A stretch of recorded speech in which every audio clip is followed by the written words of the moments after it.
আসলে কি বলবো না বলবো, ধানের কাজ করতেছি। আর ধানের কাজ কি যে কষ্ট, কি যে পরিশ্রম, একমাত্র যারা ধানের কাজ করে, ধান নেয়, তারাই বুঝে যে ধান নেওয়া, কাটা কুটি মানে কতটা কষ্ট, কতটা পরিশ্রম। তারপরেও যদি পরিশ্রমের পরেও যদি কিছু কিছু মানুষ বলে আহারে এই মানুষটা কতটা পরিশ্রম করতেছে, তাইলে কিন্তু দেখেন কতটা শান্তি লাগে।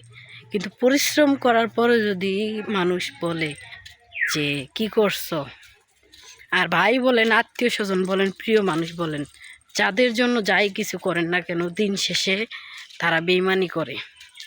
আত্মীয় বলেন, স্বজন বলেন, বন্ধু বলেন, প্রিয় মানুষ বলেন, সবাই দিন শেষে তারা বেইমানি করে, তারা চোখ পল্টি নেয়, বুঝছেন?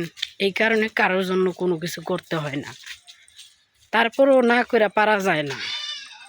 আর আমি মানুষটা তো অন্যরকম একটু, আমি যার জন্য যাই কিছু করি না কেন, তারপরও কারোর কাছে একটু মন পাই না, কারোর কাছে কোনো কিছু পাই না। তারপরও আমি আল্লাহ পাকের কাছে বলি যে আমি আল্লাহ পাক আমারে যদি ভালো রাখে বা ভালোবাসে তাহলেই হইব। আর আমার জনগণ যদি আমার ভালোবাসে, কে ভালোবাসলো না ভালোবাসলো আমার দেখার দরকার নেই। তারপরও না মনের ভিতরে অনেক কষ্ট থাকে।